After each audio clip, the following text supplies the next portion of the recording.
Fala, meus amigos, estamos começando aqui mais um vídeo do canal, tá? Nesse feriado do Dia da Consciência Negra, e o tema de hoje vai ser esse, tá? O Dia da Consciência Negra e o eterno dilema brasileiro, né, entre o lugar de fala dos negros e a miscigenação, tá? Esse eterno conflito que é teórico, que é cultural e tudo mais. A gente vai falar um pouco sobre isso no vídeo de hoje, tá?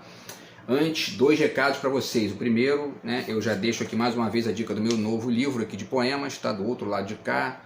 O link está na descrição do vídeo, o meu zap, né, está na descrição do vídeo, quem quiser entrar em contato aí para conseguir furar os crimes dessa corja que segue me atacando aí há anos, a gente de repente consegue falar sobre o livro, tá? E o outro recado antes do vídeo ainda é que eu notei que o vídeo de ontem ele ficou com um certo erro ali entre a imagem e a fala, né? E isso provavelmente pode ter sido aqui o hackeamento desses bandidos que seguem aqui, enfim, enchendo meu saco, vomitando ódio na minha vida, vomitando racismo, porque existe um certo tipo de racismo muito sutil nisso que essa gentalha nojenta está fazendo. E, bom, né, então eles podem ter sido eles aqui, porque eles estão manejando aqui o sistema do aparelho, vomitando ameaça, pagando gente para poder mandar indiretinha com chantagem. Esse é um negócio assim, estou aturando essa gente há 10 anos, né? E inclusive estão utilizando agentes públicos para fazerem isso, é uma coisa inacreditável, assim, tá?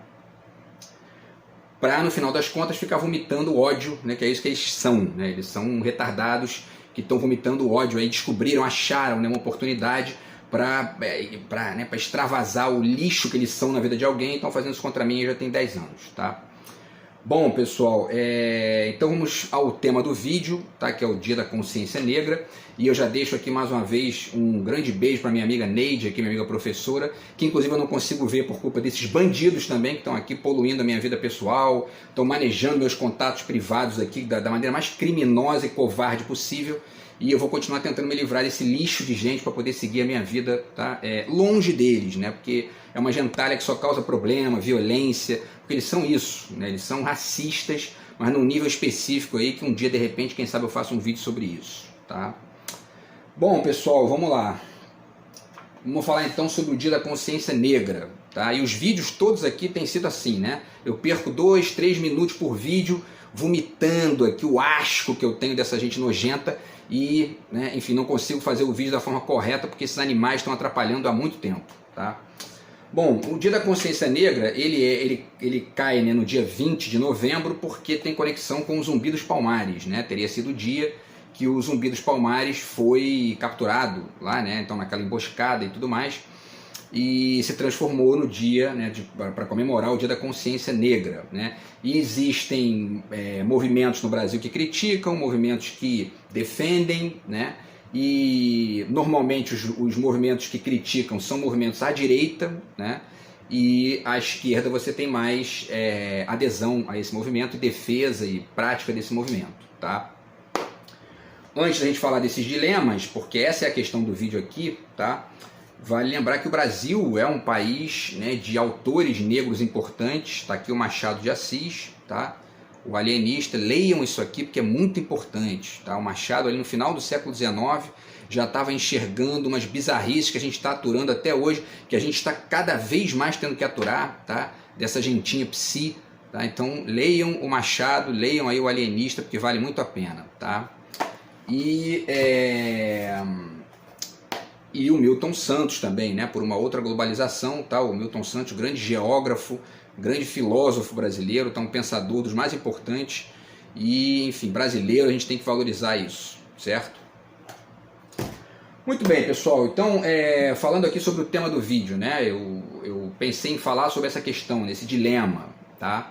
Por quê? Porque existem várias correntes de pensamento que se confrontam no Brasil para poder discutir a questão do negro, a questão do indígena, a questão da miscigenação, né, e tudo que gira em torno disso aí. E aí existem os movimentos que já se concretizaram como políticas públicas, né, a política das cotas raciais e uma série de outras coisas, e ao mesmo tempo as críticas que existem a isso também. Como eu falei no início do vídeo, essas críticas geralmente vêm da direita, tá? Então eu dou um exemplo aqui, que é esse livro que eu já li, que é o História do Brasil Vira-Lata, tá? Que foi escrito por um direitista, né? Um cara chamado Aurélio Schomer. Inclusive a introdução aqui, o prefácio, é do Rodrigo Constantino, que é uma figura da direita brasileira, tá? É um cara que quer o Estado mínimo, né? E mora nos Estados Unidos, que tem um PIB que é 12 vezes o do Brasil. Então, quer dizer, né? Mas enfim, então nesse livro aqui, que é o História do Brasil Vira-Lata, o Aurélio Schomer questiona uma série de coisas e critica, né, os movimentos identitários negros que defendem aí uma posição de reparação histórica e tudo mais, tá? Então ele fala aqui na página 38, por exemplo, ele diz aqui, né, na parte de identidades, ele fala: a luta pelo estabelecimento da alteridade absoluta entre afrodescendentes, eurodescendentes e ameríndios remanescentes tem sido intensa da parte dos politicamente corretos e militantes sociais, ele bota aspas aqui, nos últimos anos. Querem interpretar a história em preto e branco, literalmente e figurativamente. Jogar uns contra os outros por critérios étnicos e pelo genótipo e tática para atacar o que chamam de, aspas, mito da democracia racial brasileira, para questionar e possivelmente destruir o amálgama social que permitiu a formação e consolidação do país nas bases atuais, tá? Vale dizer algumas coisas aqui sobre essa abordagem, que é a abordagem típica da direita, né? Eu vi uma entrevista ontem do Hélio Negão, que é que é o capataz ali do Bolsonaro, dizendo que é contra o movimento afrodescendente, porque isso e aquilo, que ele é contra, ele é a favor da união, tá, e blá blá blá, discurso totalmente despolitizado, né? Mas que no limite interessa muito a essa elite, a elite econômica, né? Dessa minoria rica que detém o poder no Brasil e que sustenta o Brasil como o país mais desigual do mundo, né? Bom, então ele fala, só para comentar aqui, né, esses detalhes da fala do texto dele. Primeiro ele diz que há uma luta pelo estabelecimento de uma alteridade absoluta, né? Realmente existem pessoas que embarcam nessa, de achar que existe uma diferença absoluta entre negros e brancos, entre negros e entre brancos e indígenas e tal. E essas pessoas, no limite, né, existe até uma justificativa para isso, né? Para isso, quando a gente pensa que isso pode se concretizar como política pública, né, e não no ataque direto, efetivamente, né? E ao mesmo tempo, só que isso é ao mesmo tempo ingênuo, né? Porque o branco e o negro e o índio e enfim, e todos os outros, todos somos seres humanos, né? Então isso é realmente uma posição, isso que ele chama de alteridade absoluta seria realmente uma coisa, né, absurda, né, nesse nível aqui da cor. Agora, ao mesmo tempo, você colocar todo mundo do movimento afrodescendente e do movimento negro no Brasil no mesmo balaio da alteridade absoluta, que seriam os extremistas, é ou ingenuidade ou canalice, né? Por quê? Porque tem gente que não pensa assim, que entende que existem, né, pontos de contato e tudo mais, mas que existem também não só injustiças históricas, mas injustiças atuais contra os negros, contra os indígenas, enfim, né? Dois exemplos que a gente pode citar aqui, muito fáceis de perceber no cotidiano e que tem a ver com política, né? O primeiro é a questão da escola pública, né? A gente tem a escola pública aqui no Rio de Janeiro, por exemplo, o Darcy Ribeiro, que eu vou falar um pouco dele também, o Brizola, uma série de outras pessoas conectadas com a questão da educação tentaram implementar aqui uma escola que, para além de ser uma escola no sentido estrito, né, de transmitir conhecimento, enfim, né, e de preparar a pessoa ali para a cidadania e para o convívio social, também tinha a intenção de diminuir, de minimizar essas desigualdades econômicas históricas que o Brasil efetivamente tem. Então era uma escola preparada para ter tudo ali, ter médico, ter, enfim, biblioteca, ter quadra de esportes, né? E isso foi sucateado pela direita brasileira, né? E hoje essa mesma população que poderia ter crescido nos últimos 30 anos aí com essa escola pública de qualidade que era o CIEP, hoje são reféns das milícias no Rio de Janeiro, tá? Então, assim, essa é uma questão óbvia, evidente, né, de um descaso, de uma sabotagem feita. Por quê? Porque, no limite, o riquinho brasileiro, né, de direita, ele olha ele olhou provavelmente para um projeto como o CIEP e falou: como é que pode? Né? Um filho do pobre, do negro, vai ter uma escola tão boa quanto a minha? Não pode. Não pode. E aí sucatearam, destruíram tudo, e a gente no Rio de Janeiro é governado quase que sistematicamente pela direita, ou então por gente que se disfarça de esquerda, como Garotinho, por exemplo, que de esquerda não tinha nada, né? E, enfim, sabotam tudo, né? E quem está mandando no Rio de Janeiro hoje são as milícias, né? E o segundo exemplo muito evidente está nos presídios, né? A imensa maioria da massa carcerária brasileira é de negros, pobres e gente que é presa porque está ali com 10, 20, 30 gramas de maconha, né? Ou mesmo vendendo a droga para o rico que compra e não vai preso, né? Então essas são realidades concretas que a gente vive e que essa visãozinha tosca aqui de que, porque né, a alteridade radical, né, isso aqui impede a pessoa de enxergar isso, né? Tá? Enfim, então parece aí que tem basicamente mais de 30% da massa carcerária no Brasil é feita de gente que está ali presa por pequenas quantidades de droga e negros, pobres, tá? Enfim, isso é importante de considerar. Bom, e aí ele continua, tá? Ele diz, ainda se referindo, né, a essa galera do que ele chama de politicamente corretos, que seriam os identitários do movimento negro, tá? Ele diz, né, querem interpretar a história em preto e branco literalmente e figurativamente, jogar uns contra os outros por critérios étnicos e pelo genótipo, e tática para atacar o que chamam de mito da democracia racial brasileira, para questionar e possivelmente destruir o amálgama social que permitiu a formação e consolidação do país nas bases atuais. A questão é a seguinte, o que ele chama de formação e consolidação do país nas bases atuais? Né? O que é isso? Né? Porque que bases atuais são essas? Porque a gente tem de fato uma cultura que é extremamente rica no nível dos costumes, no nível da arte, da produção, da música, do futebol, enfim, da literatura, de tudo que a gente pode pensar de produção cultural de fato, entendendo que essa mistura, né, o tropicalismo do Caetano Veloso, Gilberto Gil, enfim, né, tudo isso é fruto dessa mistura étnica. Mas ao mesmo tempo a gente tem também né, como ele chama aqui, né, ele diz a consolidação do país nas bases atuais. A consolidação do país nas bases atuais também carrega isso que eu disse aqui, uma massa carcerária de negros muito mais do que brancos, né? A escola pública sucateada pela direita, e aí entra uma questão curiosa, que tem ainda conexão com esse tipo de visão aqui da direita, e que eu finalizo aqui para depois a gente passar para uma outra esfera, né? Esse discurso, que é o que defende, né, a miscigenação cultural contra o movimento afrodescendente, que seria politicamente correto e que é, grosso modo, da esquerda, ele vem de gente que defende meritocracia, que defende o mercado como a única base social, que é a mesma lógica dos Estados Unidos, que no exercício do convívio entre as etnias gerou segmentações violentíssimas, graças a esse mesmo discurso mercadológico que essa gente aí defende. Para além de outras bases ali culturais, que também existem, evidentemente, né, a matriz inglesa e tal, né? Porém, esse discurso mercadológico ele gera segmentação, o mercado segmenta, né?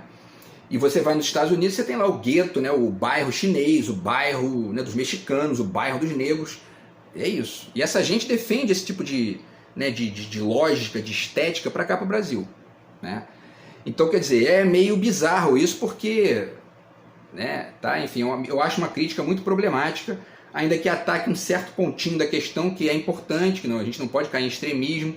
Eu olho para uma camisa, por exemplo, 100% negro, eu meio que penso, né, não existe ninguém 100% nada, né, nesse nível da cor, da cultura e tudo mais, né.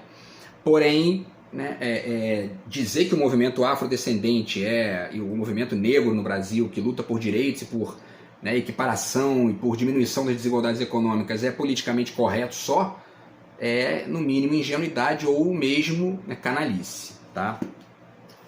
Bom, então vamos passar agora para o outro ponto da história, porque aí tem uma galera que já pensa diferente, né, que entende que o Brasil foi um país que foi formado no racismo, né, na violência, né, enfim, os negros eram capturados na África, e aí muita gente diz, o pessoal da direita diz, porque teve lá na África, teve negros, tinha negros que escravizavam outros negros e que vendiam negros para os portugueses.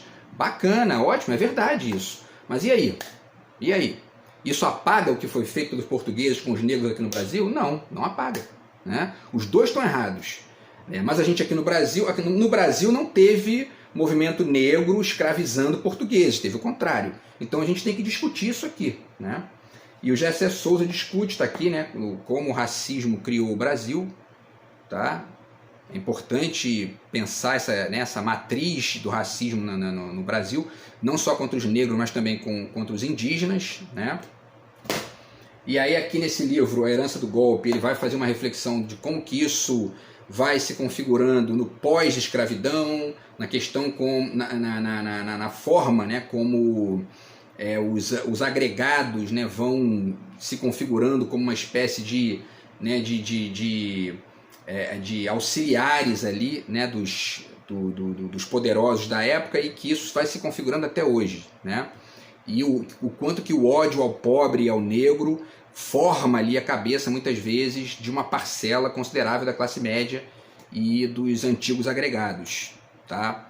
E por último, ele fala aqui também, nesse livro, tá, do Brasil dos Humilhados, uma denúncia da ideologia elitista. Ele faz uma crítica de alguns pensadores importantes e que, nessa perspectiva, criaram visões que interessam essa elite econômica, enfim, né, classista e, ao mesmo tempo, enfim, que luta para manter os privilégios e a desigualdade econômica do Brasil, que é uma das maiores do mundo, tá?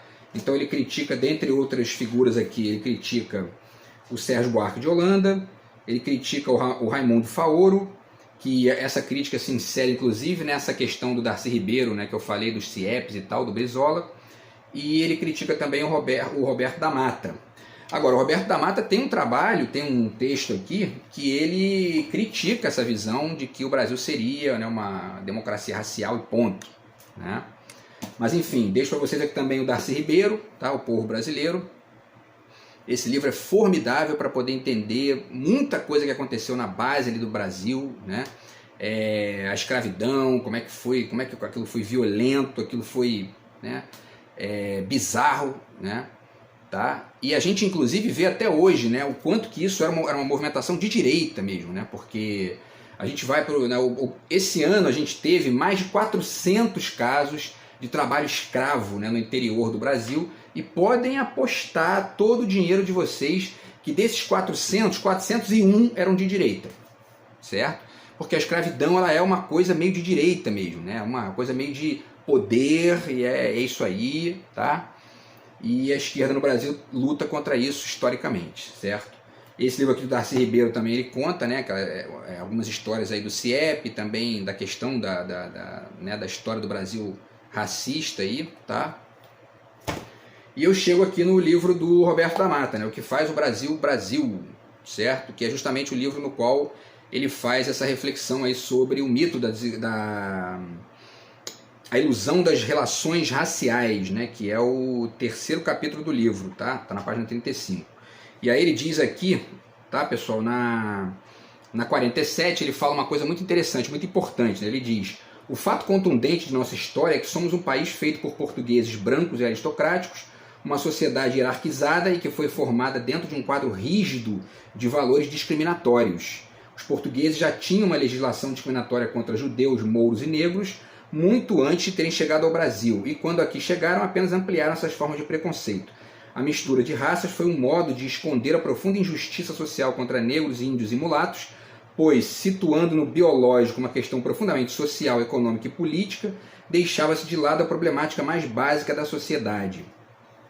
Eu só deslocaria um ponto aqui, né, porque na verdade muitas vezes não se situa no biológico, né? Muitas vezes o discurso contrário ao movimento negro, ele situa no cultural, né? Ele não situa no biológico uma questão profundamente social, econômica e política. Ele situa no cultural, e isso tem um lado que realmente aponta para coisas importantes, mas tem um lado que escamoteia uma série de problemas. Fica parecendo que nós somos o país, né, da felicidade racial, né? E está longe de ser, tá? E aí o Roberto da Mata finaliza: de fato é mais fácil dizer que o Brasil foi formado por um triângulo de raças, o que nos conduz ao mito da democracia racial. Tá vendo? Ele usa a mesma expressão que o Gessé Souza, né? Do que assumir que somos uma sociedade hierarquizada que opera por meio de gradações e que por isso mesmo pode admitir entre o branco superior e o negro pobre inferior uma série de critérios de classificação. Assim podemos situar as pessoas pela cor da pele ou pelo dinheiro, pelo poder que detêm ou pela feiura de seus rostos, né? Isso aí teria que ter aspas aqui, né? Pelos seus pais, nome de família, por sua conta bancária. As possibilidades são ilimitadas e isso apenas nos diz de um sistema com enorme e até agora inabalável confiança no credo segundo o qual dentro dele cada um sabe muito bem o seu lugar, né? Tem isso, tá? Então no nível social a gente tem que lutar contra isso, né? Porque as desigualdades são gigantescas. Quando o Lula, no início agora do governo dele, ele aprovou uma lei, né, equiparando o salário de homens e mulheres, ele estava fazendo uma coisa que é a mesmíssima coisa do movimento negro, né, em relação aos negros, com a questão das cotas, com a questão do, né, de uma série de coisas aqui que estão sendo produzidas no Brasil sempre que a esquerda ganha, né, e que são invariavelmente sucateadas pela direita, né. Bolsonaro é um racista, Bolsonaro é um idiota que não tem projeto para isso, tá? Bom, e aí tem um outro lado, né, que tem o lado dessa riqueza que a gente tem, da riqueza da miscigenação. Esse livro do José Miguel Wisnik apresenta uma série de coisas aqui ligadas a isso, especialmente conectadas com o futebol, tá? Vale muito a pena aqui ler a reflexão que ele faz sobre o Pelé e o Garrincha, muito interessante, e essa figura ambígua que é o Pelé, né, que por um lado representa ali um ideal, né, de um negro que chega, que consegue sucesso e tudo mais, e que gera uma série de riquezas simbólicas para os próprios negros e para o Brasil de maneira geral, mas ao mesmo tempo um Pelé que é muitas vezes utilizado por essa mesma direita elitista para ficar vendendo a ideia de que, ó, tá vendo como é que dá para chegar lá, entendeu? O Pelé chegou, por que você não pode chegar, né? Então para de choramingar, ser vitimista e corre atrás, né? Que isso aí é o neoliberalismozinho de quinta da direita brasileira, tá? Muito bem, pessoal, e aí ele diz aqui, tá, uma coisa muito interessante na página 229, que ele fala o seguinte: ele está analisando uma música do Noel Rosa, tá, em conexão com o tema do livro, né, do futebol, e também da presença do negro no futebol. E aí ele fala aqui, em um determinado momento, ele está falando sobre um trecho da música que fala, né, o samba, a prontidão e outras bossas são nossas coisas, são coisas nossas. E aí ele vai refletindo aqui, e aí ele faz uma reflexão mais geral e depois chega no tema específico do negro, né, no futebol e no Brasil. E ele diz: exemplificando com o nosso caso concreto, se a palavra prontidão é o significante do desembaraço, da desenvoltura, da capacidade de improvisação incorporada de que falamos, ela é também da falta de dinheiro, da ausência de recursos, da dureza, né, no sentido de falta de grana, né? Vale dizer, ela é simultaneamente um traço de excesso e de carência, de mais e de menos. Para jogar o jogo que ela instaura, temos de suportar o fato de que a palavra diz ao mesmo tempo uma coisa, o desembaraço, a outra, a pobreza e ainda outra. O ponto mais que irônico em que esses sentidos opostos se somam e se abolem sem se reduzir, né? Então, quer dizer, é esse aspecto problemático aí da própria manifestação da cultura negra na cultura popular, né? Que é isso, né? Essa coisa do improviso, porque se a gente fica achando que o Brasil é só o país, né, que improvisar é a única coisa que serve, a única coisa que existe, né? A gente acaba ficando cego para essas questões, para todas essas questões aqui que eu tenho falado, né? A escola pública, os presídios e uma série de outras coisas que são questões políticas, né? Para além de serem questões culturais. Então, quer dizer, é preciso pensar isso para além desse otimismo meio que, né, idealizante, idealista, de que a gente seria um país que vai resolver tudo na questão, vai resolver tudo na base do improviso, né? Não dá, né? A gente tem que tentar aí chegar em pontos mais importantes aí, mais efetivos no nível político, entender as diferenças entre esquerda e direita, por exemplo, né? E, enfim, para que a gente possa caminhar e que essas desigualdades que são raciais, que são econômicas, etc., vão diminuindo aos pouquinhos, tá? Deixo também aqui a dica desse livro do Michael Rose, tá, O Espectro de Darwin, porque tem um texto aqui que ele fala sobre a eugenia, né, e os projetos eugênicos ali do século XIX, tudo uma gentalha pegando o Charles Darwin e usando de maneira canalha para poder justificar racismo, né, enfim, superioridade branca, etc. E isso aconteceu no Brasil também, tá? Eu já fiz vídeo sobre isso aqui, falando sobre o IHGB, né, e, enfim, Conde de Gobineau e uma série de outras figuras patéticas ali que defendiam isso como se fosse uma verdade, tá? E isso não formou só o Brasil da escravidão, formou o Brasil do século XIX, início do século, formou república, né? tá? Tanto é verdade que está aí o Monteiro Lobato, que é um escritor dos mais interessantes aí da história do Brasil, tá? É acusado e tem provas, né? Tá aqui a revista Bravo fez uma reportagem mostrando, né, as cartas do Monteiro Lobato defendendo a escravidão, defendendo a Ku Klux Klan, né? Então, quer dizer, esse é o Brasil. O Brasil é um país complicado, difícil, né? Tá? Ao mesmo tempo, a gente tem muitas riquezas, né? Tá aí o trabalho do Jefferson Tenório, já fiz vários vídeos aqui sobre o livro dele, inclusive um vídeo só sobre esse livro, né? Eu fiz também, tá? E aí ele apresenta aqui umas questões ligadas ao racismo que existe muito no sul do Brasil, que é o lugar talvez mais racista no Brasil, é o sul, né? Porque tem muito branco, né? Muita gente que se acha alemão, né? Entendeu? E acha que ser alemão é melhor do que ser brasileiro, e enfim, e aí os movimentos neonazistas têm nascido lá e tudo mais, e é importante ler esse livro aqui, interessante, tá? Do Jefferson Tenório. E tem aquela questão aqui também da singularidade, né? Que eu já falei aqui também em outros vídeos, e que é importante para pensar também essa questão para que não se caia, para que o movimento negro não caia, inclusive nessa coisa de achar que a cor é a única coisa que existe, tá? Então leiam Jefferson Tenório, tá? Porque é interessante para pensar isso aí também, tá? E para finalizar essa lista aqui, né, de livros que tem conexão com essa questão aí do movimento negro no Brasil e tal, esse livro aqui do Inácio Cano e do Newton Santos, Violência Letal, Renda e Desigualdade Social no Brasil, tá? Isso aqui chama atenção para essa questão que eu falei dos presídios, ao mesmo tempo da violência policial, né? Porque os policiais, eles matam muito mais negros do que brancos, né? Eles matam muita gente no Brasil, né? Existe uma violência policial gigantesca no Brasil, e inclusive o Brasil é um dos países onde a polícia mais mata e mais morre também, né? Sinal de que a nossa política de segurança pública, né, é uma porcaria, não é uma coisa boa, porque isso não é um fator de comemorar, né? Então, enfim, e grosso modo a gente tem aqui, como eu já falei em outros vídeos, aqui uma polícia e um exército que são invariavelmente de direita também, né? A ditadura militar mostra isso bem, e isso é importante também, ir dialetizando isso, né? Enfim, aos pouquinhos, na medida do possível, porque a única saída é de se deslocar disso aí. A polícia militar, por exemplo, é um negócio que, né, não faz o menor sentido existir isso ainda, né? Porque polícia militar, né? Esse é um resquício da ditadura que a gente tem que tentar deslocar para uma outra forma aí, tá? Então, pessoal, para finalizar, tá? Eu ia falar de outras coisas aqui, tá? Tem aquela ideia do Mia Couto que eu acho muito legal, que ele fala aqui dos idiomas plurais, da linguagem que seja raiz, da linguagem que seja asa, o idioma que seja raiz e o idioma que seja asa. Então, para o movimento negro, o idioma que é raiz é a sua cor da pele, é aquilo que ele olha no espelho e fala: eu sou negro, eu tenho uma história aqui que precisa ser respeitada e que precisa ser deslocada, né, e tudo mais.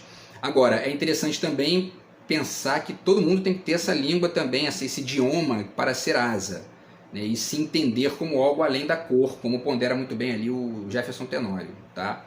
Porque assim se constrói uma perspectiva democrática mais ampla, tá? E que a gente vai aprendendo a respeitar os outros nesse sentido, né? O Agamben também fala disso aqui, né, com a questão das línguas ciganas e tal, os povos ciganos, né, e as línguas que são gírias, né, que é esse ponto aí de ampliação para uma coisa que é mais próxima da miscigenação, né, porque é o lado bom da miscigenação que existe, é muito importante. Eu quero ver se de repente eu faço mais um vídeo aí também sobre isso, para falar da questão do complexo de vira-lata, vira-lata complexo, que eu já fiz uma pesquisa sobre isso, meu mestrado foi sobre isso, e essa é uma questão que diz respeito a isso aqui também, né? Para finalizar aqui, o Stuart Hall, a identidade cultural na pós-modernidade, que não pode ser pensada sem a questão da identidade política, né? Senão fica capenga, tá? E a questão do Nelson Rodrigues, né, o complexo de vira-lata, que eu já falei aqui, que depois eu vou tentar fazer um vídeo a mais pensando nessa questão aí, tá? Então é isso, pessoal, tá? O tema foi esse, o Dia da Consciência Negra e a importância de pensar aí os problemas que a população negra do Brasil sofre até hoje, né, a desigualdade econômica, né, enfim, as perseguições que a direita sistematicamente faz quando ganha. Bolsonaro e Temer são exemplos clássicos disso, né? Destruíram leis trabalhistas, perseguiram pessoas, enfim, né, e tudo mais. E ao mesmo tempo a gente tem que ir dialetizando essas questões aqui para poder tentar melhorar com o país e ampliar aí, né, as conquistas que aos pouquinhos os negros vão tendo no Brasil, beleza? Então parabéns a todos os negros aí pelo dia de hoje e enfim, a gente se fala no próximo vídeo do canal, beleza? Grande abraço aí, tamo junto, fui!